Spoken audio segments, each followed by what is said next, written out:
Bonjour Fatou Barry, mesdames et messieurs, une fois encore, bonjour chez vous. Merci de nous préférer sur la télévision nationale et bienvenue dans votre émission Génite sur Coloma, le tout premier numéro de la semaine, une fois encore.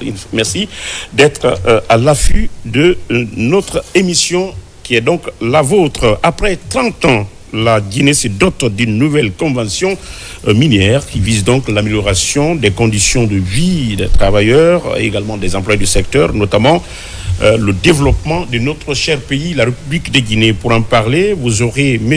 Kamara Bala, directeur des ressources humaines de IMS, mais également membre de la Chambre des mines et membre actif du bureau consultatif pour la mise en place de la dite convention. Et puis, des cas d'incendie mortels sont enregistrés ces derniers temps à Conakry, mais également à l'intérieur du pays. Qu'est-ce qu'il faut, que faut-il faire pour éviter ces catastrophes liées au feu? Et puis d'autres éléments viendront donc enrichir le menu de votre émission de ce lundi, une fois encore, dans ce premier numéro. Il est donc de retour après un long périple, bien sûr, à travers le monde. Il s'appelle Daouda Taban Sila, l'enfant de Doubreka et précisément de Taban. Tu as bien fait d'appesantir sur le mot parce que Taban, c'est pas un petit nom, c'est pas un surnom, c'est pas un sobriquet, c'est pas un pseudo. C'est ton nom de district voilà, qui m'a vu naître, Taban, dans la sous-préfecture de Horida, préfecture de Doubreka. Merci pour cette retranscription géographique, Ismaël. Le mot m'est venu déjà sous les lèvres devant le baobab. Merci à vous, chers téléspectateurs. Certainement, il y a de cela 2 semaines, 3 semaines même, on ne s'est pas vu. On était entre... Arabie Saoudite, Jeddah, Riyad, et Makkah. Et également, on a fait un petit tour à Tokyo, c'est au Japon. Et au Japon, il était question d'avoir la convention de signature de plus de 17 millions de dollars. Il est revenu, parce qu'il préfère que ça soit lui sur... La reconstruction du pont sur Farana, Ismaël, il faut préciser. Merci beaucoup. Ah oui, sur le fleuve Niger. Le fleuve Niger. D'accord, il n'y a pas de souci. Merci pour toutes ces bonnes informations. Et d'ailleurs, nous disons merci à monsieur le ministre Ismaël Nabé, et comme vous le savez, ministre du Plan et de la Coopération internationale, qui est très très actif sur le terrain. Et son reporter, qui est donc avec nous sur ce plateau en qualité de chroniqueur de Daouda Taban. Et puis, Mohamed III, le week-end, certes, a été formidable. Super, pas de problème. Comment ça va? Ça a été une occasion pour moi de saluer les différents membres de ma famille. Et je profite de l'occasion aussi aujourd'hui pour rendre un vibrant hommage vivant à mes anciens, les gens qui m'ont formé en culture. Je veux parler ici de Justin Morel Junior, de Maurice Leroy, de Jean Williams, de Issa Kondé, de ABD, Père son âme, d'Idrissa Kamara, Père son âme également. Bon, mais Salif Keïta n'a pas pu prendre parole. Et grâce à eux, aujourd'hui, je peux me permettre de parler dans ce monde de la culture. Ouais. Merci, et sauf que ce monde de la culture est aussi en deuil. On va en parler en fin d'émission. Il s'agit bien sûr, en tout cas, d'un journaliste qui vraiment s'est métamorphosé dans la culture. Et comme vous le savez, il a su quand même accompagner, booster la culture guinéenne à sa manière. Et d'ailleurs, un projet donc a couronné tout ce qu'il faisait pour la culture guinéenne et qui reste aujourd'hui très connu désormais dans les annales de notre histoire culturelle. Une fois encore, paix à son âme, puisque là son nom, l'information est déjà sur la toile et dans la cité. Il s'agit bien sûr de Ibrahima Marco Ba, qui d'ailleurs a été, n'est-ce pas, le dernier poste qu'il occupait. Il s'agissait bien sûr du secrétariat général du club qu'on appelle AFIA 77, comme vous le savez, mesdames et messieurs. Toutes nos sincères condoléances au peuple de Guinée, à sa famille biologique, au monde des sports, mais également à la Fédération guinéenne, pourquoi pas à l'État guinéen, mais aussi au président du club de AFIA 77, à la personne de KPC, M. Kefa, la personne Kamara. En tout cas, toutes nos sincères condoléances. Et puis, sur ce plateau, comme vous le savez, auparavant, on l'appelait Medbi à l'état civil, c'est Mohamed Kamara. Et une fois encore, il atterrit donc sur la planète de la musique guinéenne en 2010, il y a donc 15 ans, justement. Et aujourd'hui, il rompt avec les coulisses, il décide d'aller à l'offensive médiatique. Et puis, donc, il est avec nous sur ce plateau. Il est connu aujourd'hui dans son petit monde. Il est détenteur de 7 titres déjà, dont entre autres Marafani, Souci. Ah oui, comme vous le savez déjà, c'est le passage obligé de tous les artistes amoureux, mais il y a également Nefema Et puis, Inamansougou, voilà, vous l'avez compris, Inamansougou, voilà, j'arrive, hein, Ikamansougou et d'autres Ikamansougou, ça veut dire, attention, ça veut dire beaucoup de choses. Il va donc nous en parler tout à l'heure. De l'autre côté, Arabar Diko Baramedi. Oui, ça va. Il y a fait. Quand le studio d'enregistrement micro, il y a un micro, quoi, il découvre. Arabar Diko. Ouais, ça va. Bon. Ndeni to ya télé mais Mohamed fan artiste nara Mohamed Sigissa nara est-ce que famille Birakolo Mohamed Sigissa oui inga kolo iba kolo oui et Birakolo oui kono on va finir problème là bon si il rata c'est des non nara problème kono me giler tamba et il a fini les problèmes là d'accord alors Moubarak famo il y a cause famille va dire mais c'est ma famille bien bon parce que en fait et parfois à tourner son nom ouais ce que Sigi m'barage Sigi était marrant de feu donc il n'a pas bon comme ça il n'a dit c'est sur marrant on fait un bras mais il tourne Sigi fait qu'il a fait que t'es fan quoi oui parce que c'est une année ni la métier n'ira et métier mon nom batinkan bon parce que là c'est un coursier coursier oui ok coursier ok coursier ni là oui mais il va en relever mille il est bon moi le fais c'est dans le quick Sozefi BTP ok bien ton arrive à la bec et mon quel mabé et mon facture marketing à gars et les coursiers ce sont des gens qui maîtrisent mieux les dossiers dans les entités tout à fait bien mais il y a un wali fan n'amira signifié kanama non jamais très bien notre invité est déjà confortablement installé je le disais en l'entame de cette émission monsieur Kamara Bala directeur des ressources humaines de UMS membre de la chambre des mines et également membre actif du bureau consultatif pour la mise en place de cette nouvelle convention qui a donc été signée le vendredi dernier une convention aujourd'hui dont les échos se trouvent sur toutes les lèvres puisque là vous le savez nous allons donc parler bien sûr des avancées enregistrées à ce niveau-là puisque là je le disais une fois encore il y avait 30 ans déjà cette convention était bien sûr avait un caractère puisqu'il faut le dire anachronique par rapport à l'environnement minier puisque là c'était dépassé au moment où on mettait en place, il sait bien sûr le faire, il le fera, et il va nous expliquer pour effectivement étayer vos différentes compréhensions. Monsieur Kamara, bonjour et merci d'avoir accepté notre invitation. Bonjour Monsieur Kamara et merci vraiment de m'avoir sur le plateau, c'est un honneur. Mais c'est pas possible quoi. Il n'y a que les camarades. Non, mais c'est pas possible. Ah oui, mais c'est pas possible. Camarade. L'avantage que tu as, ta maman. Des objets cachés, des objets gardés. L'avantage que tu as, nous sommes tes oncles. Oui, bien sûr. Mais... Donc tu peux te mouvoir parce qu'on ne peut s'enorgueillir quelqu'un qu'on est chez son oncle. C'est le point le plus aisé pour un individu. Mais d'ailleurs, c'est bien dit parce que mon papa est en partie, donc je me rends dans la famille Kamara. Ah oui, il faut rester. Je suis d'accord. Mes oncles ne m'abandonnaient pas. Pas du tout.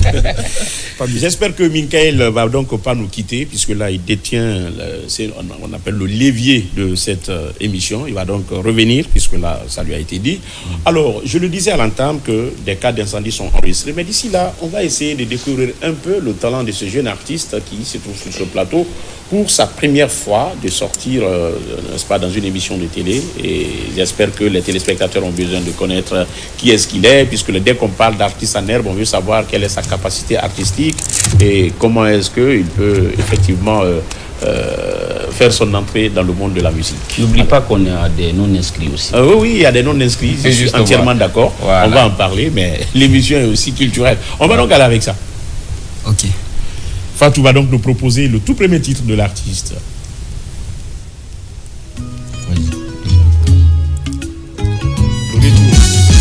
Laisse qu'il a en début.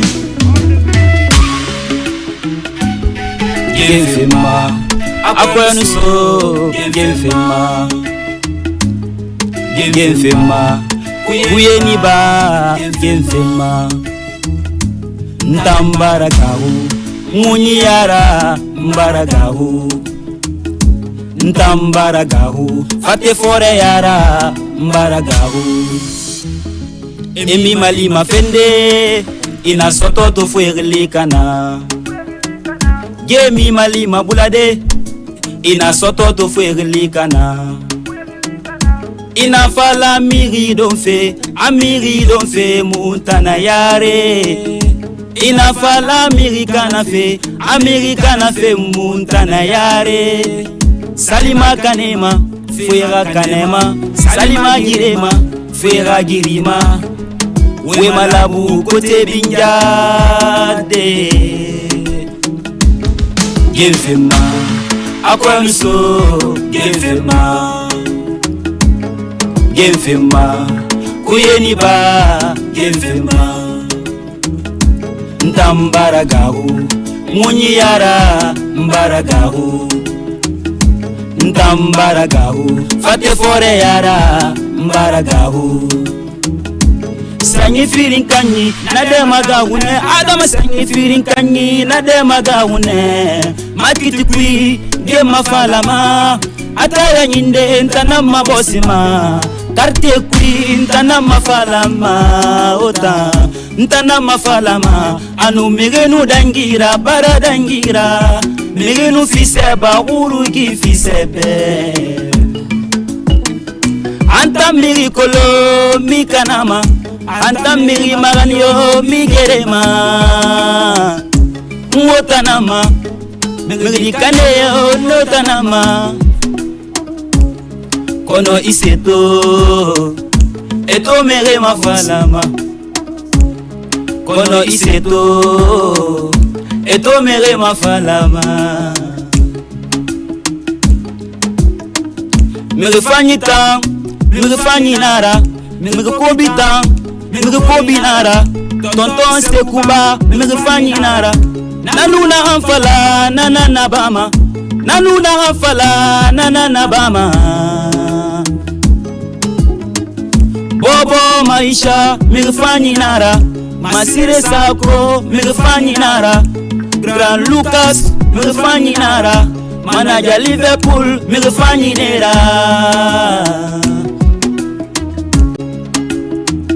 onu be ma bossy fe onu be ma bossy fe onu be ma bossy fe qualité kere mara niveau kere mara amara kamara ke medi kamara nala Mohamed Kamara, ah oui, vous l'avez compris, est-ce qu'on peut l'applaudir, Daouda Taban? Voilà, on doit rester focus un peu sur ce jeune artiste. Ouais. Alors, Mohamed Ndefema qui? Non, parce que à Kolunto, to forêt, au Moura Fandou Mourima. Tu vois? Donc, au forêt. Est-ce que Brina n'est pas Moura Fandam? Bon, ce que dit. Ah non, ce que dit Makulu. Tu vois, en fait, Gessigi Naraya, Masa Dinkang Medi. Ah non, Nasa et Senda Mekoyama, quoi. Tu vois,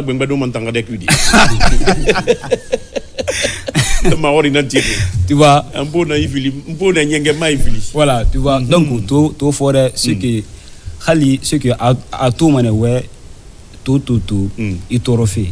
Maintenant, il fait si à des stofolotum, à ta makulu, il t'aura kinare. Maintenant, son amane, Guilherme, Guinara, ce que d'abord la cana, tu vois, surtout, Guilherme, Mona, parce que Guilherme, tout, Hali Sende, Ibari, Borenara. Anon Masade, il contre Imakulu.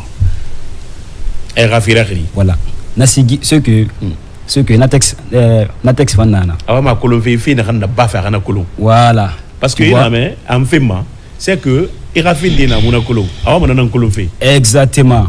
Mais il faut et katambana alokukina anana colon parce que dit à sa colon non et kanamana force neki. Parce que faut mon yaou dumbore. Mohamed, est-ce que Mohamed idée Mohamed il a matou Mohamed va sa bouffer torora irinde ya cause vana coursier nara irinde abarna khil fala ya cause ntamu ble manama go Mohamed va aussi à distoffer au nom du falon bourbe parce que on t'a mai plateau il n'est sans tabou. Est-ce que il nous allait dit il aussi à distoffer qui tout le il font tous les moufla ou indira non parce que ntan heto sinde di munu si à distoffer sinde munu si à distoffer jamais Mohamed il heto sinde Mohamed heto sinde attends Mohamed ne rebiri ndo be biri mfun foni be asigi sa fe na mala ko ko amona so yo mais et nous allait dire mutami ça restaurant bon Tami, c'est que Singre ni qui mané Tami. Mais il est remettre dans Tami, ça remet. Mais ce que Tami, ça est sotofé, à nous, si a dit sotofé, à qui le mara. Mino Matami, c'est de Moussi Azisto. Non. Ce que. Et moment où un framo, mais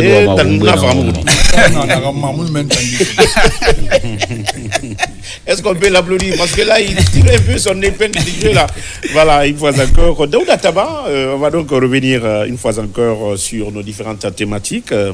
Aujourd'hui, on ne va pas donc mettre assez de temps quand même sur les sujets non inscrits, mais on peut les annoncer. Exactement. Ça me brûle les lèvres.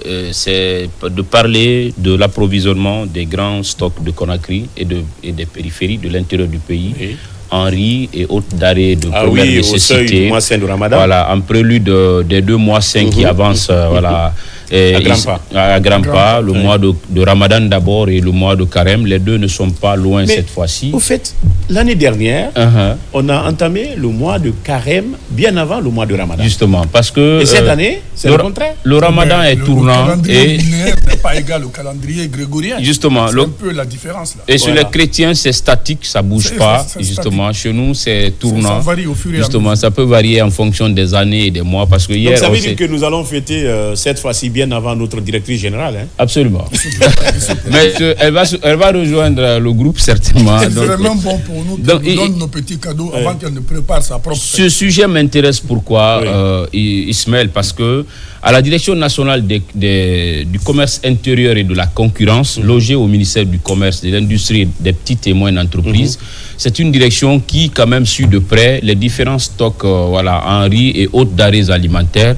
Surtout pendant l'approche des mois saints de Carême et de Ramadan, pendant également à l'approche des périodes de soudure, parce que la direction travaille aussi, mais pendant ces 2 périodes, approche des mois saints de Carême et de Ramadan, période de soudure, il faut s'assurer effectivement de l'approvisionnement des denrées de première nécessité dans nos grands marchés, notamment à Boussoura, où vous avez des grands magasins de stock en denrées alimentaires. Donc c'est ce travail qui a été fait. L'État a anticipé, comme c'est son rôle régalien d'ailleurs, d'anticiper, de prévoir un peu les différents mois et en fonction des situations qui arrivent pour que le peuple soit satisfait et que le panier de la ménagère soit allégé, parce que quand il y a beaucoup d'offres sur le marché, le prix doit forcément réduire. Ça, c'est la loi du marché. Quand la demande... l'offre dépasse la demande, le prix diminue. Donc, c'est ce sujet non inscrit qui m'a vraiment intéressé aujourd'hui. Et merci au ministère du Commerce et vraiment d'anticiper ainsi. Et pour mieux enchaîner avec vous, il faut féliciter le même département parce qu'à travers sa direction de contrôle et qualité, ils ont sillonné les différentes communes de Conakry pour distribuer les vitrines pour les femmes qui vendent dans les marchés pour éviter les mouches et la poussière. Mieux protéger ce que nous consommons. Ils ont fait ça cadeau et ils ont commencé par la commune de Kaloum jusqu'à Matoto. Ils ont distribué beaucoup de vitrines pour les différentes femmes vendeuses au niveau des marchés par le canal de la direction de contrôle de qualité. C'est ça. Et non inscrit, je voulais juste ajouter un mot, Ismaël, avec votre permission. J'aurais bien voulu que les camions ramasseurs des ordures, qu'ils respectent le peuple de Guinée. Hier, vers 16h, entre Lambagny et Kipé, c'était un calvaire total. Une machine qui barre la route avec des camions pour ramasser les ordures en plein 14h, 15h, c'est pas normal. Il y avait fil de véhicules de part et d'autre, c'est pas normal. Il y a des heures pour ramasser les ordures. La nuit, tous les pays du monde, c'est à partir de 4h, 5h, 6h du matin, c'est fini. Mais les gens quittent leur boulot où ils ont des activités à faire, vous les bloquez pendant des heures parce que vous êtes en train de ramasser les ordures. Ce n'est pas normal ça. C'est normal de ramasser des ordures, mais il faut qu'ils trouvent des moments pour le faire, pour ne pas aussi faire abuser à la bonté des populations. C'est ce que je ne voudrais pas quand même que vous accusez les ramasseurs, mais il y a des entités bien organisées quand même qui mettent en branle ces camions qui ramassent dans tous les grands coins et parterres de Conakry. C'est normal de ramasser. Ces différentes ordures. Mais ça ne vaut pas le coup de créer l'embouteillage à tous les niveaux. Et au-delà du ramassage, Mohamed Kamara, si Ismaël me permet, il faut qu'on arrive à un peu faire la différence entre les types d'ordures que nous avons dans nos ménages. Quand vous regardez par exemple les tas d'ordures, vous verrez que et les sachets d'eau et les ordures ménagères sont mêlés ensemble pour leur embarquement. Normalement, il faut faire la différence entre Mohamed les a ordures. souvent dit ça ici. Justement, Je l'ai toujours dit, mettre voilà. les pots... Tous les pays du monde que j'ai fréquentés, vous avez les C'est-à-dire 4 le tri poubelles. est fait en amont. Vous avez d'abord 4 poubelles chez vous. Le tri C'est-à-dire est fait poubelle en à amont. carton, Oui. poubelle à verre, et puis poubelle à, comment on appelle ça, en plastique, Ouais. et après les autres, parce que tout est récupéré pour encore retransformer autrement. Justement. Alors quand vous venez vous déposer, les gens savent où il faut mettre ça. Le tri des ordures. Le tri des ordures. Ouais. Mais ici, cette culture n'est pas encore arrivée en c'est un Guinée. mélange, On met tout Ce en qui même fait- temps et au même endroit. Et ce qui est plus grave dedans, c'est que il y a des ramasseurs aussi de plastique qui viennent verser les poubelles pour ramasser les plastiques et eux, ils veulent prendre. Après, ils ne remettent plus dans les bacs à ordures. Exactement. Et c'est pas normal. Tout de suite, là, je viens Là, devant mon carrefour, 3 bacs à ordures vides, mais la terre est remplie des ordures. Et la seule institution qui soutient ce projet, c'est l'Union européenne à travers Enabel, quand même dans les différentes communes qui ont organisé il faut une police des communale centres qui doit de tri. veiller, même dans les quartiers qu'on trouve des jeunes, ou en tout cas une police communale Non. qui doit veiller En fait- sur ces différents points de Mohamed, dépôt des ordures. Mohamed, c'est Oui. un problème de civisme. Un Ouais, problème la de mentalité civisme aussi. et de ouais. citoyenneté. Ouais. Ça, c'est un premier problème qui est d'ordre général. Deuxièmement, ce n'est pas tous les Guinéens qui ont la chance de cohabiter avec ces bacs à ordures. Quand vous avez la chance que vraiment ces bacs à ordures soient proches de chez vous, ça vous diminue, n'est-ce pas, non seulement l'accumulation, ça vous permet d'éviter l'accumulation des ordures à la maison parce que vous êtes à un pas, vous êtes à un doigt des bacs à ordures, vous pouvez les mettre là régulièrement. Mais également, ça vous permet, c'est-à-dire, normalement, vous devez avoir un devoir de redevabilité vis-à-vis, que vous soyez désigné ou pas, de regard, un droit de regard sur comment les gens viennent mettre le plus souvent ces ordures-là autour. Parce que quand des tas d'ordures vont s'entacher d'une manière, finalement, ça va vous empêcher vous-même de rentrer chez vous. Bien sûr. Finalement, c'est vous-même qui serez exposé, effectivement, à comment on appelle, par ces ordures-là. Oui. Donc, vous avez une obligation de veiller strictement sur l'utilisation, sur l'usage, n'est-ce pas, de ces bacs à ordures par les citoyens. Donc, Quand cela est fait, on n'a pas besoin de mettre la police. Vous-même, vous êtes la police. Vous êtes guinéen, vous êtes un citoyen guinéen, mais vous avez eu le privilège que, n'est-ce pas, ces bacs à ordures soient posés là, à côté de chez vous. Par conséquent, Ismaël, vous devez y veiller. c'est de civisme qui manque au Guinée. Évidemment. Donc, c'est ce que je veux certains dire. Guinéens. Il ne faudrait pas se Certains dire... Guinéens, j'allais Voilà, dire. il ne faudrait pas se dire que oui, parce qu'il y a une entreprise qui s'en occupe. Par conséquent, je dois me mettre dans la même posture que les autres qui quittent loin pour venir mettre les ordures là. Exactement, Non, ouais. si vous le faites... Je dois c'est être vous-même. l'exemple pour les Voilà, autres. Mais bien justement. sûr que oui. Donc moi, je pense que c'est un problème de civisme et de citoyenneté que les uns et les autres comprennent que ces bacs à ordures-là appartiennent à tout le monde. Les jeunes ramasseurs de plastique ou en tout cas qui viennent en trouver, je ne sais pas ce qu'ils Leur cherchent, quotidien dans les mais ordures. qu'on les empêche, n'est-ce pas, de déverser les bacs à ordures. Quand même. Et si on interpelle ou on appréhende quelqu'un en train de le faire, mais qu'on le contraint à tout remettre là-dedans, Mais même bien si tu sûr. n'avais pas encore déversé. C'est ce qui est Donc normal. moi, je pense que chacun peut, devant une telle situation, on ne peut pas vous condamner, on ne peut pas vous blâmer. Parce que là, en ce moment, vous jouez un rôle citoyen. Bien sûr. Moi, je pense que c'est aux citoyens, franchement, n'est-ce pas, de protéger, D'aider l'État dans ce d'aider sens. l'État, effectivement, Ouais. à trouver une certaine solution. Ce que vous venez de dire par rapport à ces camions-là, ils viennent effectivement à des heures inappropriées. Les heures de pointe à Conakry, on connaît vraiment C'est le flux et le reflux. n'est-ce pas, de la circulation. Moi, je pense que si on pouvait trouver un moyen à ce que vraiment, parce qu'au départ, on a vu quand même qu'il y avait des équipes nocturnes qui travaillaient, ces ramasseurs d'ordures qui venaient débarrasser les barques à ordures la nuit, nuitamment où il y a quand même une certaine fluidité dans la circulation parce que la circulation n'est pas en ce moment très dense. Dense. Mais s'il faut le faire à des heures de pointe, c'est pour causer du tort à certains et voire même plus loin, provoquer des cas d'accident par endroit. Mais Moi, bien je sûr. pense qu'il faudrait quand même Alors que les lampadaires sont partout ou presque allumés la nuit, ils peuvent travailler sans gêne. Ça des carrefours, ce n'est pas dans les quartiers. C'est dans les carrefours. Accessible, très accessible. Et tous les sous pays les dans grands le monde c'est font des ça différentes la nuit. circulations. C'est la nuit, les gens ramassent Alors. les ordures. Celui qui ramasse les ordures, même c'est ton propre papa, tu ne peux même pas savoir Très si bien. c'est son boulot ça. Alors. La façon dont ils sont habillés, tu ne peux pas le savoir. Voilà. Mais quand même qu'on Mais c'est respecte pas les- un travail honteux, Non. hein. C'est ce que C'est que moi je veux non, dire non, qu'on mais respecte c'est- quand même les citoyens, les usagers de la route quand même. Justement. Très bien. Alors, à chaque citoyen de jouer son rôle à quelque niveau qu'il se soit. Moi, je pense que quand vous le faites, vous aurez fait quand même votre devoir vis-à-vis de la patrie. C'est ce qui est extrêmement important. N'attendez pas qu'on vous contraigne ou n'attendez pas qu'on prenne des mesures coercitives pour vous contraindre à faire ceci ou cela, mais dites-vous tout simplement quand vous vous réveillez chaque matin, quel est le rôle que je peux jouer aujourd'hui dans l'amélioration des conditions de vie de mes concitoyens, mais également dans l'accompagnement de l'État, parce que l'État, c'est nous aussi. Ouais. Il faudrait quand même comprendre. Alors, Daouda Taban, les feux continuent à faire des ravages. Malheureusement, Ismaël, à Conakry, la semaine qui s'achève, nous avons constaté 2 cas d'incendie qui ont retenu l'attention des citoyens de Conakry, des citadins. Il s'agit d'abord de l'incendie de Dabondi, un coin très connu à Conakry parce que de passage Dabondi Bafon en face de l'autre du côté Niger en face de la station. Oui. Et vous avez souvent des très bons lits qui sont exposés, des tableaux pour les révisions des enfants à la maison. Vous avez vous avez un peu de tout joncé, mais aussi dans un coin pas facile d'accès le plus souvent.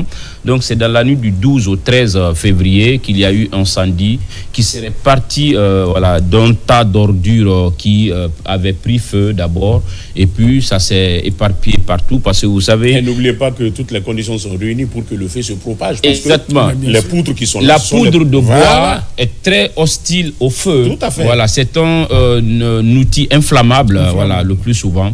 Donc c'est ce qui a pris feu et de 5 heures du matin jusqu'à la tombée de la journée, et il y a eu quand même de l'intervention des sapeurs-pompiers qu'il faut vraiment féliciter parce que nous avons encore souvenance du cas du dépôt central de carburant de Coronting. De cette date jusqu'à nos jours, les sapeurs-pompiers font de leur mieux pour quand même intervenir à tout moment quand il y a des cas d'incendie. De là, parce qu'ils ont, selon les témoignages, je pense que les images en font foi, il y a des citoyens qui disent qu'ils ont tout perdu, Ismaël, ils ont tout perdu, meubles, bois et autres outils qui étaient déjà fabriqués ou qui étaient en train d'être faits de ce côté. Ils ont tout perdu, ils ont demandé de l'aide à qui de droit, les autorités guinéennes, pour que vraiment cela soit vraiment un moyen pour eux de se réinventer à travers ces différents travaux qu'ils font du côté de Dabondi Bafon. Et de là, nous avons aussi constaté ou appris d'ailleurs le cas d'incendie de Kaloum, encore une fois. Cette fois-ci, c'est un point de vente de carburant. Bien avant d'abord le cas de Dabondi, Agbessia. Agbessia, il y a eu également, justement, tu me rappelles. C'est aussi Dabondi, hein? Non, c'est... Oui. Bessia Port 1, c'est pas tellement... Bessia Centre. Bessia Centre, plutôt. Justement, oui, Bessia Centre, à côté de la mosquée Caro. Il y a eu un incendie également, tu as raison, et non loin de notre ami Aga, et il y a eu un enfant qui a perdu la vie de ce côté, malheureusement, paix à son âme. Donc, de Bessia, on est venu à Dabondi, de Dabondi à Kaloum le week-end, où un dépôt de vente de carburant également a pris feu par le fait que les gens jettent des migots de cigarettes et autres. Parce que est-ce que c'est un dépôt légal?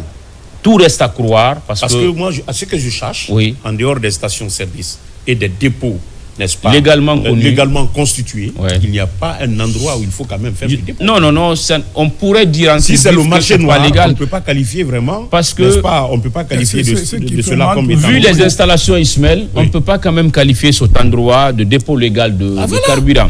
Donc cela peut-être peut sauter. C'est l'imprudence de certains citoyens. Justement. Il faut oser dire les choses. Mais ce qui est encore plus grave, c'est-à-dire vous avez des citoyens, quand vous parlez de Kaloum précisément, qui gardent du carburant dans leur maison. À domicile. Et qui vendent des bidons, des bouteilles à la maison. Et il suffit qu'il y ait une petite erreur, ça fait dégâts. Non, mais c'est pourquoi les témoins qui étaient sur place parlent de jet de migots. Donc c'est un coin quand même qui n'est pas légalement constitué, parce que même dans les stations-service ou partout où il y a quand même du carburant qui est vendu là, tout est estampillé no smoking ou pas de jaune fumeur. Donc cela pourrait créer des incendies ou des dégâts incommensurables, irréparables. C'est ce qui serait passé à Kaloum.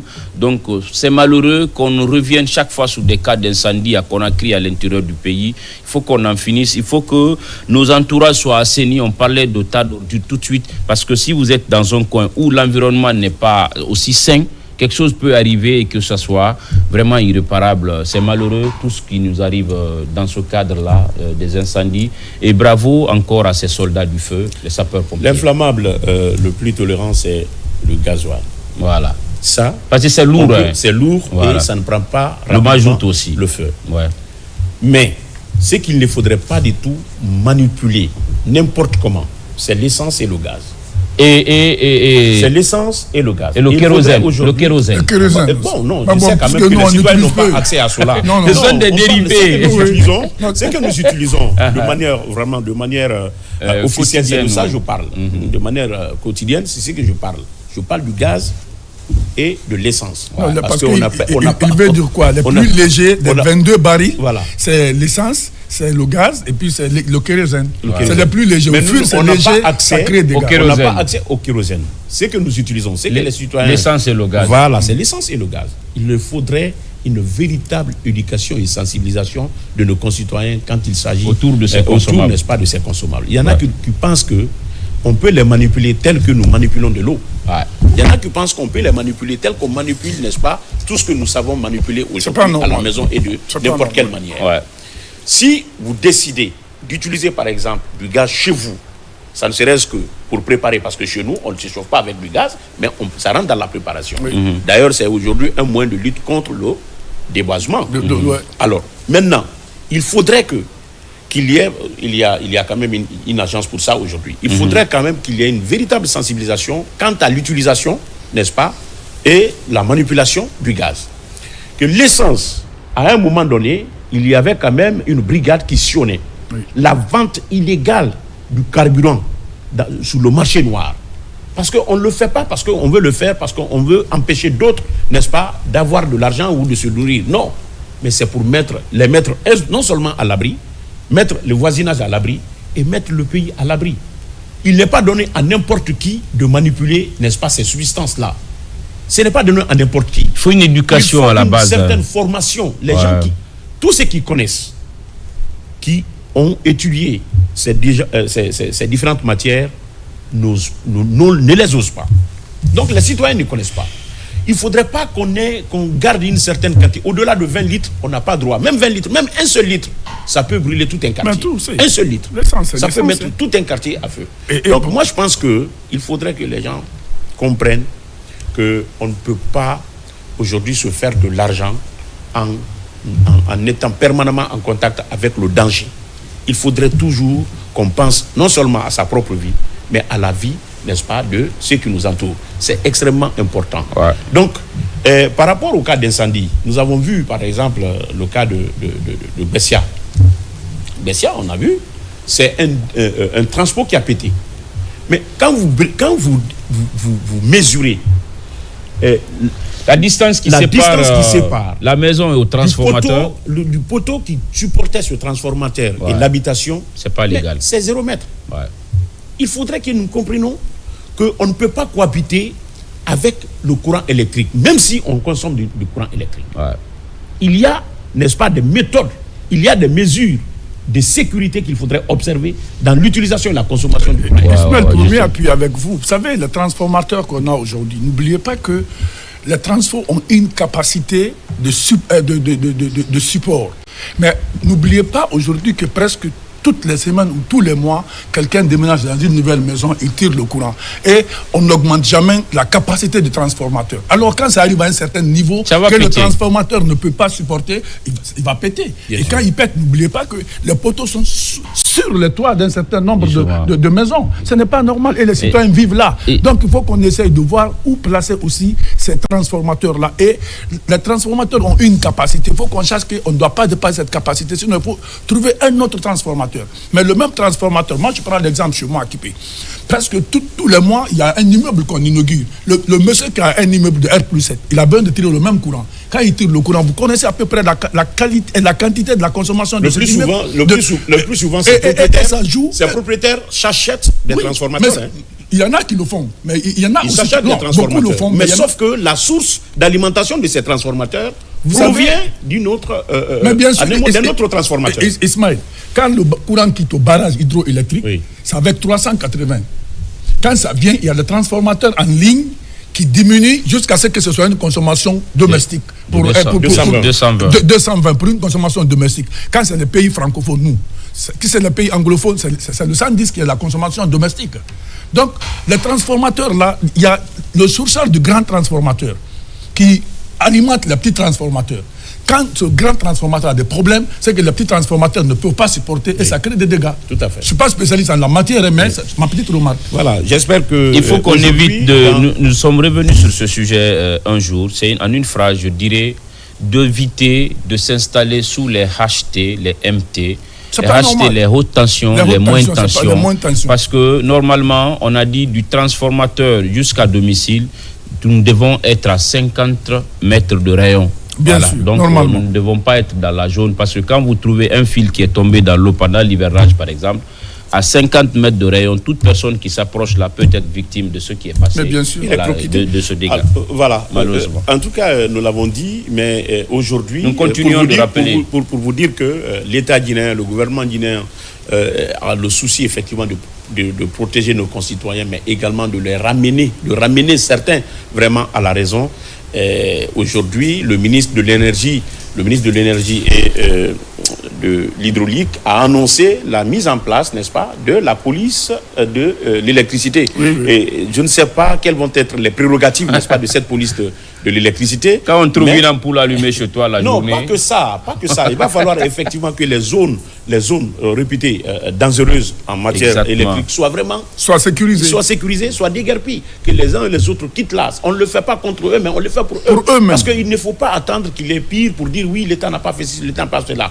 Quand l'État est dans son rôle d'anticipation, par exemple, pour dire que, comment on appelle, il faut en quelque sorte essayer de vous éloigner du danger. Ça, ce n'est contre personne. Ouais. Et j'espère qu'il faudrait quand même que les uns et les autres soient compréhensifs et que les gens comprennent et aussi que le oui, branchement leur clandestin, sécurité relève, n'est-ce pas, des compétences, notamment des prérogatives de l'État. Donc, quand on vous demande de dégager, il faut dégager.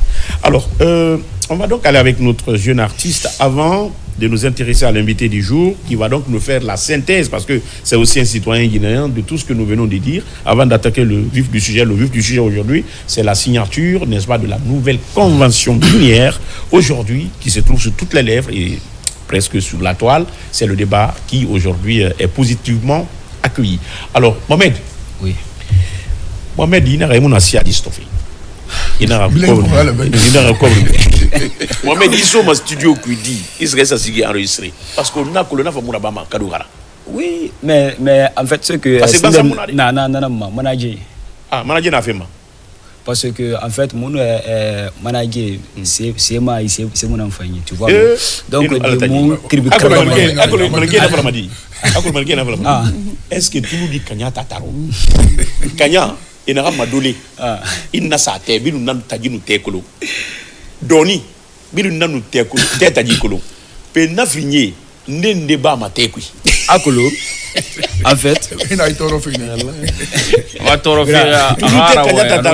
manager c'est muna kubena poskui artiste nyang bambara adebe never know be mali dial ko c'est muna yengay affaire barali mo ya wa kana na décourager la falambe ka na kungurudi ni rena ben na ni rebar so akulu fina ki parce que dina rakhl fango na dimedito na wa dina ka avenir na bena meme mvanza dina matimo be ngara butu ikeli de ngandina na ngande sai na deni ye na maga no na na ya o mamer nyangemi amuna nyira awa kantana na nyengera parce que na ko li fafi be ya fala na be fafi kantana na tanana mane tout a bar nyogo awa ire etinganara awa ire na ko na kilbe esa ma diema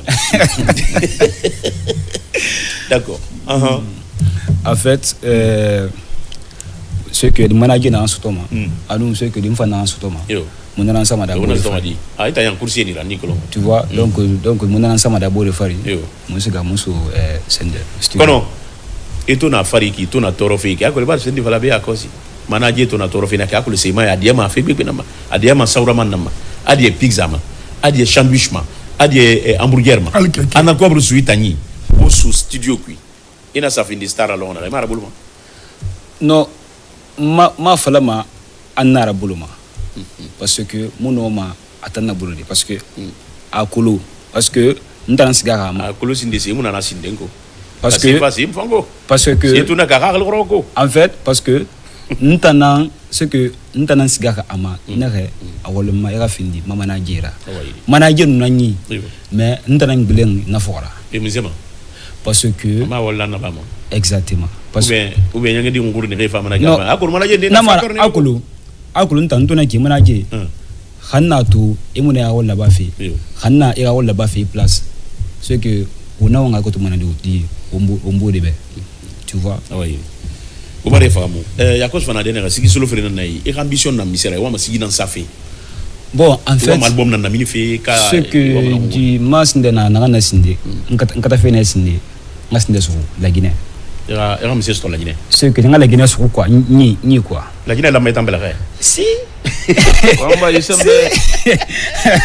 la Guinée muta na rankui si mandu 20 40 na rankui au moins général Wa go ya au moins général na rankui anatiye be yakosi ya matala mane kono ida ni mabambi to remako ida no man birin na landi tambele kay e la Guinée sugui non ce que ako na la mairie ya nous c'est décidé et non mané ah oui mo mutan sugudedi Sambali nare asankiri musoma la Guinée biri nyera relima ngande na bagara na ki dunia bi marade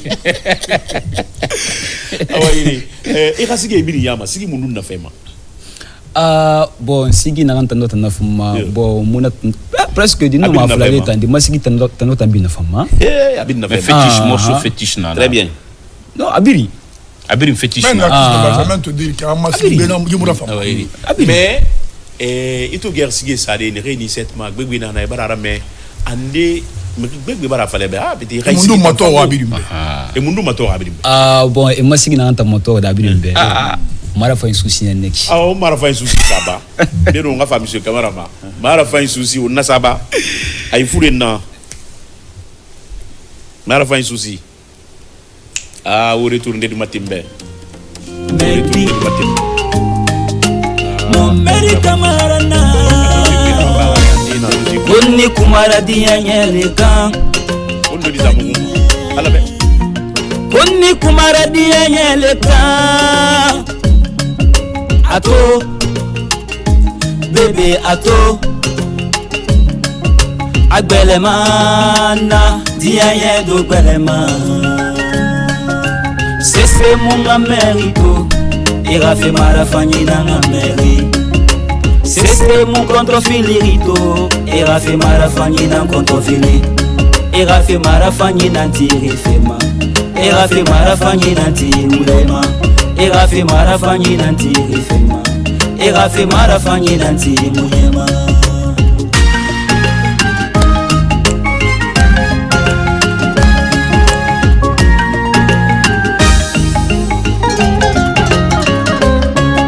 Ameto da huma kama Marafanyi nara da huma Ameto wayema kama Amuru nara wayema Marafanyi nara da huma Ewota amuru nara da huma Ayatiri gine na gana Na gine na muru wa mahoma Ayatafari gine na angafera Na gine na ya mutirara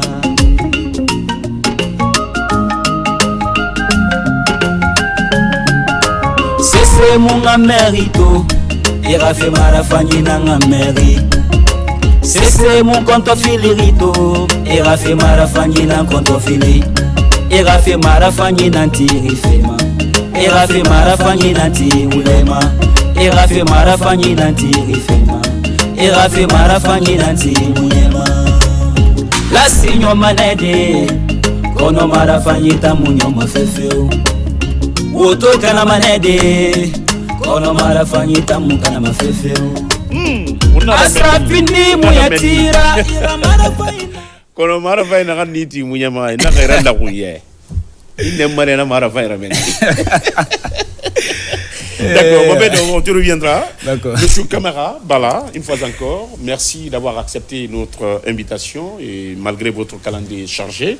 Et certainement, vous avez quand même écouté nos différents chroniqueurs et consultants sur ce plateau par rapport à un certain nombre de questions liées aujourd'hui au cas d'incendie, mais également la gestion notamment des ordures, depuis les ménages jusqu'au c'est-à-dire dans les barques. Vous avez certainement une phrase à placer, sinon que, au-delà de ça, comme vous le savez, et ce pourquoi vous êtes là, et comme il n'est de secret pour personne, la Guinée est aujourd'hui un grand pays minier. Par conséquent, le secteur minier est bien structuré. Parmi donc ces structures, nous pouvons noter la structure que vous représentez ici, qui est donc la Chambre des mines.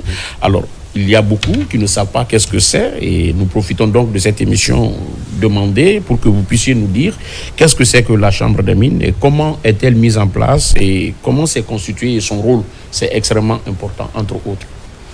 Bien alors, encore une fois, je vous remercie de m'avoir sur ce plateau. Je voudrais d'abord rendre grâce à Dieu qui nous a permis d'être unis ici, et à mes parents et à tout le monde.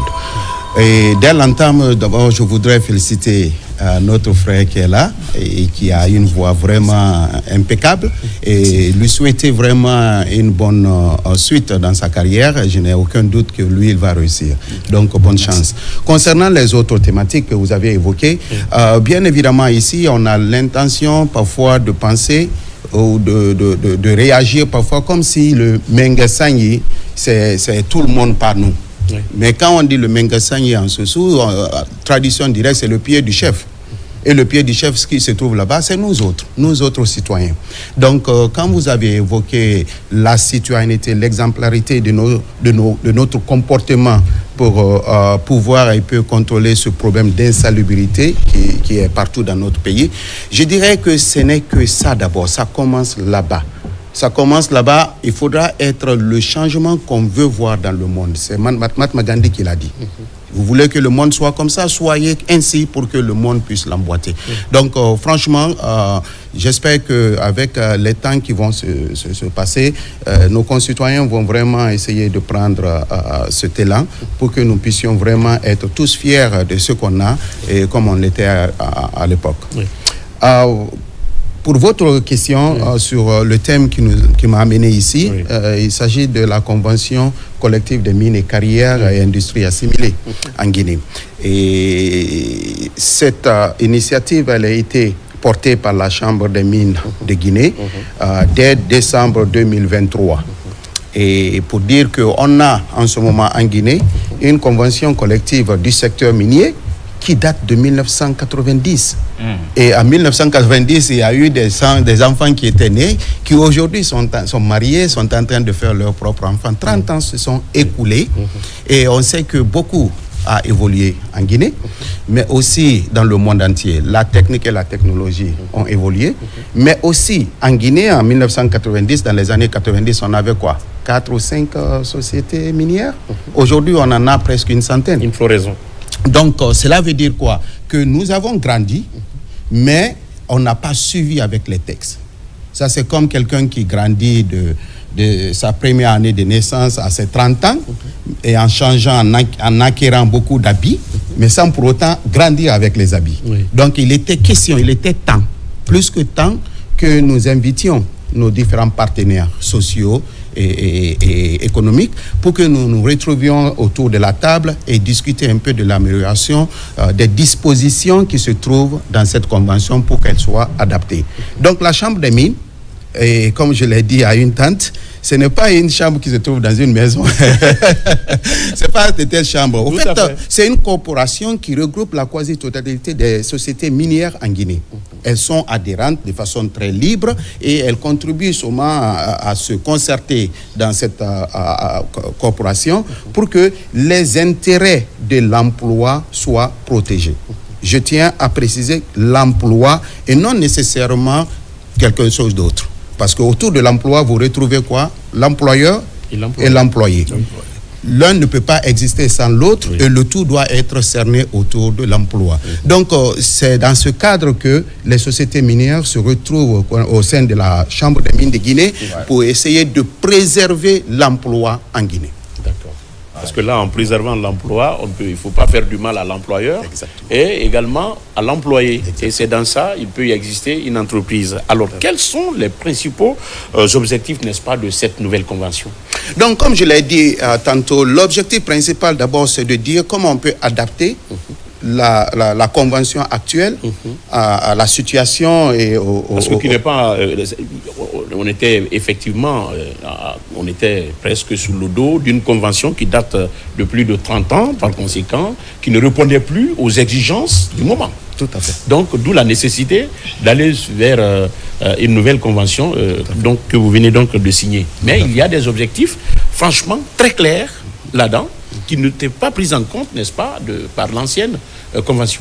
Oui, parmi ces objectifs, l'ancienne convention ne tenait pas en compte, par exemple, d'un salaire minimum par catégorie professionnelle.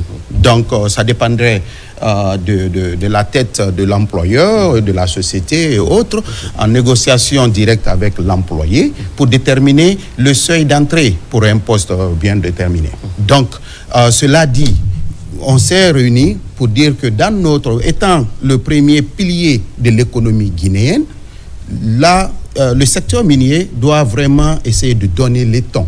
Et pour dire un peu, voici le seuil au-dessus duquel on ne pourra pas payer un employé. Donc cela commence comment? Donc je vais essayer de vous énumérer certains de ces acquis qu'on a obtenus avec cette nouvelle convention. Et c'est de dire par exemple le salaire de base minimum pour un agent non qualifié, c'est 2 600 000. Ça c'est le salaire de base. À cela, quand vous arrivez à greffer les indemnités et autres primes, ça peut aller dans les 3 millions. Exactement. Donc ça, c'est déjà un gros avantage pour dire que personne, aucun employeur dans le secteur minier, dont la vocation principale est l'extraction des mines, ne pourra payer un employé en dessous de 2 600 000 francs guinéens. Comme signé dans la convention. Comme signé dans la convention. D'accord. OK?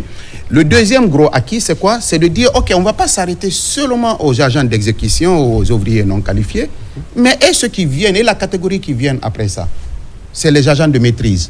Ce sont des gens qui ne sont pas nécessairement des cadres, mais ils sont pas aussi, ils ont un niveau d'éducation et d'instruction, même d'expérience, un peu plus élevé qu'un ouvrier non qualifié. Oui.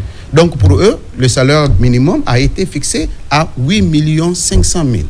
C'est un grand pas qui a été, comme je le dis, ça c'est une avancée historique.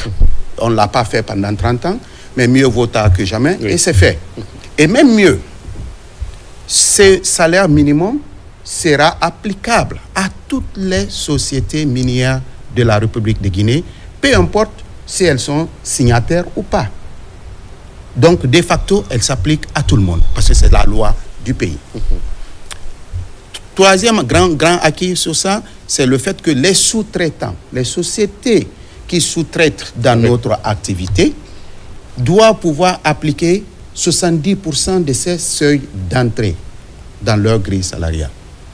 Ça aussi, c'est une grande avancée du moment où ces sociétés étaient libres aussi de négocier. Donc, cela n'existait pas dans la convention qui court vers sa fin, parce qu'elle n'est pas toujours, je pense, à la dernière minute, déposée au greffe du tribunal du travail. Mais une fois cela est fait, ça rentre en vigueur. Maintenant, on va tout de suite parler de l'application et du suivi, on va en parler. Exactement. Mais je voudrais remarquer quelque chose ici, pour ne pas que justement les SILA commencent à penser autrement. Exactement. Il ne faudra pas que nos amis, nos cousins SILA pensent que ça va rentrer automatiquement en vigueur aujourd'hui ou demain. C'est pour quand là alors? Voilà, exactement. On arrivera là parce que c'est déjà la plus grosse question que les uns et les autres se posent d'ailleurs, notamment ceux qui évoluent effectivement. Est-ce que c'est déjà d'ici la fin du mois de février, ça va être oui, on va se projeter dans le temps tout à l'heure. Mais par rapport, effectivement... Alors, vous n'êtes pas sans savoir que mettre en place une telle convention, certainement, implique beaucoup de choses, notamment assez de défis. Alors, par rapport à la mise en place, n'est-ce pas, de cette nouvelle convention collective, quels ont été les défis auxquels vous avez été confrontés? Oui, le défi était... D'abord, c'est le lieu pour moi de rendre hommage à tous ces acteurs qui n'ont ménagé aucun effort de venir autour d'une table, malgré que les positions parfois semblaient être radicalement opposées. Et les défis qui se posaient là, c'était quoi? Et on a des employeurs, bien évidemment, qui sont composés d'investisseurs. Un investisseur s'engage dans quelque chose pour ne pas perdre. Pour amortir ses dépenses. Voilà, comme le disent les SILA, ça arrive à quel maguelinam. N'est-ce pas? Ouais. Donc, il y avait cet aspect-là. Oui. Mais en même temps, ces mêmes investisseurs se disent, notre plus gros investissement, ce n'est pas les avions, les camions et autres qu'on a, ou les trains. C'est l'humain. C'est l'employé qu'on va prendre. Le capital humain. Le capital humain. Donc, comment jumeler les deux? Donc, de l'autre côté, on avait nos partenaires sociaux et syndicaux qui se disaient aussi la même chose. Comment nous allons s'assurer qu'en 2025, que le Guinéen lambda qui évolue dans notre secteur va avoir le minimum au-dessus des autres secteurs? Comment on peut s'en vanter éventuellement pour que cette prospérité soit partagée dans le pays? Donc, au début, au prime abord, ça semblait être diamétralement opposé. Mais comme je vous ai dit, il y avait un noyau. Le noyau ici, c'était quoi? C'est l'humain. C'est l'employé, c'est l'emploi. Donc, pendant les 15 mois passés, on s'est retrouvés autour de la table. Oui, tout à fait. Il y a eu des moments vraiment où c'était un peu distant. Les positions étaient distantes, les arguments. Mais sauf que c'est le lieu encore de vraiment partager ma gratitude avec vous concernant les partenaires que j'avais en face. On a eu beaucoup de désaccords, mais on n'a pas été désagréables les uns vers les autres. Dieu merci. Parce qu'on se disait comment la Guinée peut gagner à travers le Guinéen lambda dans le secteur. Donc, moi je suis là, je parle aujourd'hui au nom d'un comité restreint de négociateurs au nom de la Chambre des mines, mais ce comité a activement travaillé et pratiquement pour s'assurer que nous rapprochions nos positions. Donc, les défis étaient là. Mais faisant face de la réalité aussi de notre pays en 2025, les autorités se sont impliquées aussi. Pas pour dire on va forcer nécessairement une partie à accepter quoi que ce soit, mais à amener toutes les parties à voir la Guinée pour qu'on ait le juste milieu. Et ça aussi, le crédit va aux autorités sectorielles, donc au ministre sectoriel des mines et du travail et de la fonction publique, mais aussi au Premier ministre qui nous a aussi invités, tout en précisant qu'il n'est pas nécessairement dans le rôle de s'immiscer dans une convention collective, mais nous a exhorté à mettre la Guinée en avant et partir travailler ensemble pour lui donner une convention qui pourra être signée dans les plus brefs délais. Et c'est ça qui a été fait. Donc les défis étaient là, majeurs, mais on a pu quand même ramener les différents points de vue autour d'un point commun. Autour d'un point commun, Abakar Junior n'est pas là, il est donc quelque part à Kindia. Daouda Taban, Mohamed Froa, vous avez notre invité, certainement pour des précisions. Moi d'abord, il faut féliciter cette chambre de 2000. J'ai eu la chance de travailler dans les mines. Je connais le président même qui est Ismaël Diakité, qui est le président de la chambre des mines. Celui qui connaît Ismaël Diakité, celui qui connaît Ismaël Diakité, non, j'ai longtemps travaillé pour les mines. Moi, j'ai travaillé pour IMS. IMS est venu en Guinée en 98. Non, c'est pour vous dire. Parce que, non, parce que. aller vers les questions. Non, je ne veux pas les questions. C'est-à-dire, moi, qu'est-ce que je voulais dire? C'est-à-dire, la Chambre des mines qui est là aujourd'hui, dirigée par Ismaël Diakité, celui qui connaît Ismaël Diakité ne peut pas se faire entourer par des gens qui ne sont pas à la hauteur. Ça, je le sais. Je sais qui il est, je sais de quoi il est capable. C'est un homme de caractère, c'est un professionnel et il ne peut se faire entourer que par des professionnels. Et ce qu'on vient d'entendre par rapport à nos propres frères et sœurs employés dans ces différentes sociétés minières, moi je me dis que c'est une bonne nouvelle pour nous. Parce que les gens, ils sont au soleil là-bas, on sait combien de fois c'est difficile de travailler dans les mines et quelqu'un qui travaille là-bas, il doit être bien payé pour qu'il puisse vraiment non seulement se traiter et s'occuper de sa petite famille. À partir du travail qu'il est en train de fournir comme effort sur le terrain, quoi. C'est que moi je voulais juste dire. Pour le moment, je n'ai pas de questions pour eux, parce que là, il a presque tout détaillé pour nous. C'est une avancée majeure. Justement, moi je partirais de cette volonté politique des autorités du 5 septembre, du gouvernement guinéen, qui rapproche davantage les positions dans notre pays. Souvenez-vous qu'il y avait des dissensions, on le dit ainsi, il faut dire les choses telles quelles, au niveau du patronat. Et l'ancien gouvernement de la transition a rapproché le patronat qui est devenu aujourd'hui un patronat unifié. Non, je voudrais parler de ces rapprochements dont parle M. Camara, justement. J'ai une question pour lui. Et on a eu comment les syndicats également se sont unifiés récemment. Et si la Chambre des mines, qui ne se retrouvait pas, ou une entité d'ailleurs suspendue depuis près de 30 ans, qui se retrouve aujourd'hui et qui parviennent à sortir un document. Conjuguer le même verbe. Voilà, conjuguer le même verbe, avoir un document unique sur une convention minière en faveur de tous qui travaillent dans le secteur, c'est une avancée majeure pour les autorités qui nous dirigent aujourd'hui. C'est ce que je voudrais signaler. Merci. Et également, une question pour M. Camara. Aujourd'hui, qu'en est-il qu'est-ce que fait la Chambre des mines au-delà de la mise en place de ce document qu'on appelle la convention minière? Et de cette question, vous nous direz quelle est votre perception à l'interne de cette problématique qui est sur la table au niveau du président de la République concernant les raffineries dans notre pays. Parce que vous avez cité qu'il y a près de 100 aujourd'hui sociétés minières, mais la Guinée continue à transporter nos minerais. Okay. Donc, je voudrais d'abord, en toute probité morale, dire ici que la Chambre des mines de Guinée n'était pas la seule, du point de vue patronal, dans ces négociations. On était bien entouré. Donc, comme je l'ai dit, la Chambre des mines, les membres de la Chambre des mines, c'est des adhérents. Donc, même ceux qui n'étaient pas adhérents étaient autour de la table. Mais je suis là pour parler de la Chambre des mines qui m'a mandaté. Donc, on va se focaliser sur ça. Et je voudrais vraiment, permettez-moi, je n'avais pas l'intention de nommer qui que ce soit ici, mais vu que mon frère l'a dit tout à l'heure, monsieur le PCA de la Chambre des mines de Guinée a fait preuve d'une magnanimité vraiment exemplaire. Et il nous a mandatés. Et nous étions, notre commission de 10 personnes était composée rien que d'experts, des directeurs des ressources humaines et des juristes. Et lui aussi nous a fait comprendre, c'est à vous de me conseiller et je prends le coup pour vous. Il vous a mis en confiance. Il nous a mis en confiance, il nous a écoutés et il a beaucoup mis des choses en face de nous quand on faisait des recommandations. Et la première chose qu'il mettait chaque fois, où est l'intérêt du Guinéen Quand on vient, on dit, bon, dans nos négociations, voici là où on a buté. Quelles sont les orientations stratégiques? Où est l'intérêt du Guinéen? La deuxième chose qu'il nous présentait, où est maintenant l'intérêt des communautés qu'on sert? Ah oui. La troisième, où est l'intérêt des investisseurs? Parce que sans ces deux premiers intérêts, l'investisseur ne pourra pas s'implanter. Non. Ou même s'il s'implante, il ne sera pas en paix. Oui. Donc, au nom de la paix sociale, au nom de l'unité, au nom de la condition générale du Guinéen dans le secteur minier, voici ce que vous devez faire. Toutefois, vous êtes les experts, dites-moi si c'est applicable et si c'est faisable et rendez compte à nos membres. Donc, franchement, c'est un lieu de le célébrer et de dire que malgré tout ce qu'il a pris comme pression, mais franchement, il a été vraiment un grand monsieur dans ce processus. Concernant cette convention, vous avez parlé de raffinerie.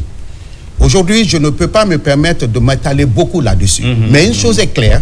Votre perception de la chose. Une chose est claire. Par rapport à l'intérêt du Guinéen dans les mines. Oui, bien sûr. Une chose est claire qu'il y a beaucoup de sociétés aujourd'hui, sans pour autant vouloir les nommer, qui s'activent, qui ont même fait des progrès pour l'implantation des raffineries en Guinée. Donc cela va de soi, comme vous l'avez dit, c'est un crédit déjà aux autorités actuelles qui n'ont ménagé aucun effort pour amener les gens au respect de leur engagement contractuel. Rien n'est nouveau, c'est dans les conventions que ces sociétés ont signées. Donc cela se passe très bien de mon œil d'observateur et aussi étant du secteur minier. En tout état de cause, cette convention, pour son application, il est important de noter que quelque chose que vous avez décidé vous-même, que vous avez voulu, on ne peut pas vous forcer à l'avaler. À l'appliquer, oui. Donc, on l'a voulu. Toutefois, pour l'appliquer, ça ne peut pas se faire du jour au lendemain. On a une chambre qui est composée, encore une fois, de plusieurs sociétés, n'ayant pas la même taille, n'ayant pas les mêmes, comment on appelle ça, bouchées doubles, les mêmes conditions budgétaires. Donc, on a pu, avec nos partenaires, se mettre d'accord que l'application de cette convention, ça va être dans 6 mois pour les sociétés en exploitation, pour qu'elles se préparent à l'effet que cela engendrerait. Exactement. Conséquemment, quoi. Voilà, exactement. Donc, dans 6 mois pour les sociétés en exploitation, dans 15 mois pour les sociétés en phase de recherche et d'implantation. Celles-ci ont besoin vraiment de connaître d'abord la Guinée, de faire leurs recherches et de terrain et tout ça. Mais dans 15 mois, la convention pourra s'appliquer à elles. Maintenant, comme je le dis, c'est notre volonté de vouloir faire quelque chose pour le Guinéen, de le faire aussi avec le Guinéen. Mais avec le temps, dans son application, on a des instruments légaux à la disposition de nos autorités pour s'assurer, au même titre que le Code du travail, que cette convention doit être applicable sur le terrain. Et c'est dans ce cadre que je me dis que, tenant compte que les employeurs voulant une convention collective révisée, même si on peut ne pas être d'accord sur, parfois certains peuvent ne pas être d'accord sur les contenus, mais aussi l'État dans son rôle régalien, on n'a pas le choix que de pouvoir appliquer cela. Très bien, on n'a pas le choix que d'avoir appliqué essentiellement, parce que l'autre question... Non, les artisans, moi je voudrais, parce que vous parlez de taille au niveau de la Chambre des mines, est-ce que ceux qui utilisent également les mines artisanalement peuvent faire partie, parce que peuvent, le mot, c'est une adhésion volontaire, vous l'avez dit, est-ce qu'ils font partie de votre corporation? Non, pas nécessairement les artisanat. Justement, parce qu'il y a ces entités aussi qui ont des... Non, au fait, ça c'est... Non, mais ça c'est purement artisanal. Ils parlent de l'industrialisation. Voilà. On parle d'entreprise et employeurs. Le tout étant dans le secteur minier. Oui, c'est différent. Mais je dois préciser quelque chose sur ce que M. Kabadi. Ils sont professionnels dans la matière. Non, la majorité de nos membres, c'est des industriels. Okay? Toutefois, voilà. Une loi du pays, c'est une loi du pays. Exactement. Et la loi ne dit pas qu'elle s'applique à la Chambre des mines. Okay. Elle dit aux sociétés qui ont pour vocation l'extraction minière. Maintenant, autant beaucoup de personnes ne savent pas ça, le seul fait d'abord d'employer quelqu'un, même en tant que ménagère dans la maison ou chauffeur, il y a un contrat, il y a un lien de subordination qui est établi. Exactement, il a le statut d'employé. Donc cela va sans dire que franchement les autorités, c'est leur prérogative de... Moi j'ai beaucoup apprécié la périodicité par rapport à la convention. On va aller sur les questions parce que le temps est Non, on est sur les... Non, je ne fais qu'apprécier. Il a donné quelque chose ici qui m'a beaucoup intéressé. Le fait que les sociétés n'ont pas la même taille.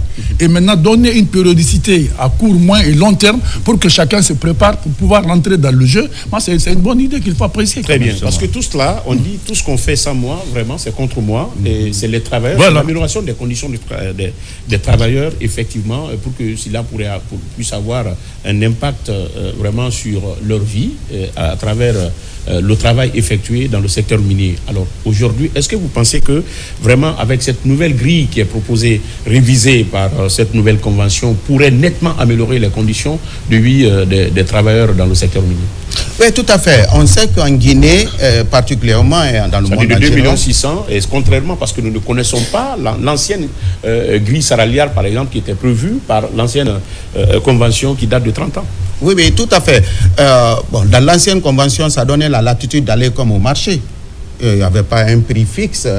Tant qu'on peut payer au-delà du SMIG, je pense à 550 000, ça va. Hein?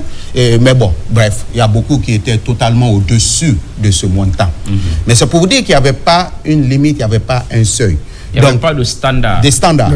Donc, si vous prenez, je vous donne un exemple, des sociétés qui payent à moins de 2 600 000, même si c'est 600 000 d'amélioration ou 1 million d'amélioration sur un salaire, en Guinée, on sait qu'un employé, pratiquement derrière lui, il y a une dizaine de familles. Absolument. Ça fait un plus pour le panier de la ménagère. De la ménagère. Crescendo, on sait que avec l'inflation et tout ce qui s'ensuit, cet employé pourra prendre ce plus-value maintenant qu'il a de façon fiduciaire et partager un peu justement cette prospérité. Ce n'est pas seulement l'employé qu'il faut regarder aussi. Il est évident, chaque fois qu'il y a une implantation minière quelque part, on a toute une autre industrie qui se crée autour. L'industrie informelle se crée autour. On a des vendeurs de ceci, des vendeurs de cela. Par exemple, si vous regardez les bases vies de ces sociétés minières, vous allez trouver qu'il y a des nouvelles villes qui se créent autour. Il y a des business qui sont à côté. Exactement. Et le fait que l'employé pourra avoir un revenu disposable. Exactement. Ça, c'est un revenu qui pourra aussi être partagé dans cette communauté, souvent qui est composée rien que des autochtones. Même aux vendeuses de cacahuètes. Exactement. Bien sûr que oui. Non, mais parce que la politique voudrait croire que l'employé ne bouge pas. La possibilité de redistribuer. Tout à fait, tout à fait. Alors, on dira donc que la Chambre des mines a joué un très grand rôle, n'est-ce pas, dans la mise en place. Mais à date, est-ce que vous avez commencé à avoir des retours déjà, n'est-ce pas, de l'écho au niveau des employés? Oui. Comment vous savez, ont-ils accueilli vraiment cette nouvelle convention? Ça a été vraiment agréablement accueilli par nos collaborateurs. Et au fait, coïncidence, Dieu faisant les choses, pour ceux qui croient vraiment à cette journée de l'amour, la convention a été signée le jour de Saint-Valentin. Oui, le 14. Le 14. Donc, quel autre jour de montrer l'amour à nos compatriotes? Et ça a été très bien accueilli, au point que, encore une fois, nos cousins là ont dit, ok, mais maintenant, demain, là, est-ce qu'on pourra avoir ça? Non, ce n'est pas demain, monsieur. Le frère vient de se manifester. 6 mois après et 15 mois après, exactement, en fonction de la taille des sociétés.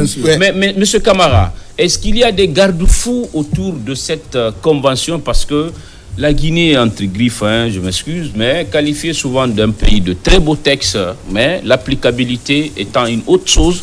Voilà. Est-ce qu'il y a des mesures qui ont été prises à cet effet pour que le suivi sur le terrain, après les 6 mois écoulés, puisse être vraiment observé et dire que, attends, à Cancan, à Boké, dans les mines, on paye à 2 600 000, mais à Dingirai ou à Sigiri, on ne paye pas à ce même montant. Oui, donc comme je l'ai dit tantôt, d'abord le suivi, ça commence au niveau d'abord des employeurs. Oui. Ok? Parce qu'encore une fois, on ne s'est pas réveillé de jour au lendemain, on a dit qu'on va parler de ça, on va le signer. Ça fait 15 mois, on est là-dessus. Okay. Donc, pendant les 6 mois, pour les sociétés en exploitation, le comité des négociateurs de la Chambre des mines va se réunir de façon périodique pour pouvoir on peut discuter un peu de comment on pourra s'ajuster à cette nouvelle convention. Donc, encore une fois, la majorité des sociétés sont au-dessus même de ce seuil, mais celles qui ne sont pas là, par souci de solidarité, on ne pouvait pas dire du jour au lendemain, on le met. Ils vont venir nous rejoindre, ça c'est clair.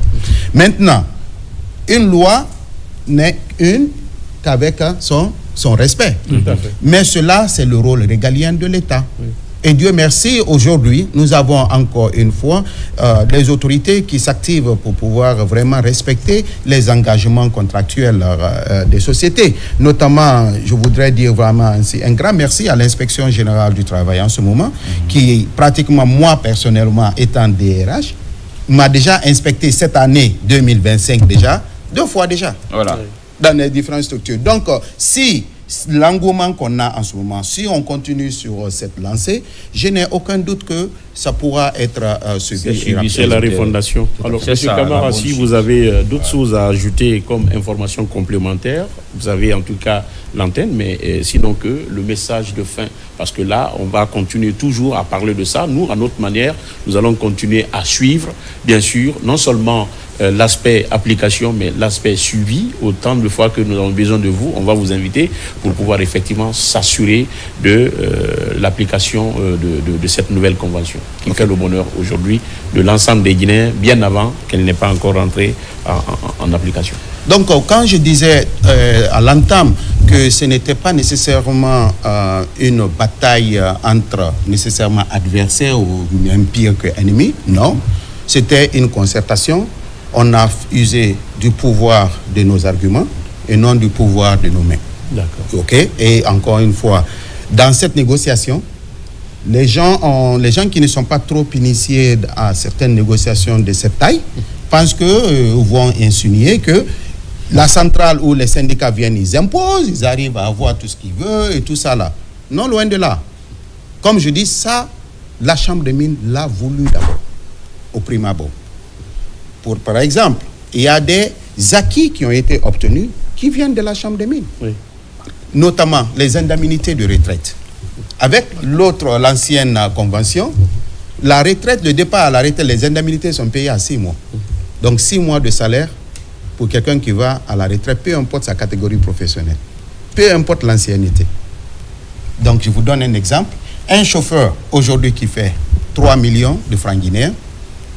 Quand il a fait même 15 ans dans la boîte, au départ, selon cette convention, au départ à la retraite, il recevra 6 fois 3, 18 millions.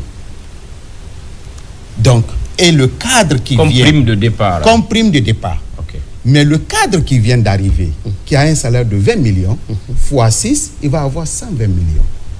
Il n'a que 5 ans d'expérience ou d'ancienneté dans la boîte, comparé à celui qui a 14 ans, 15 ans. On n'a pas vu la justice dans ça.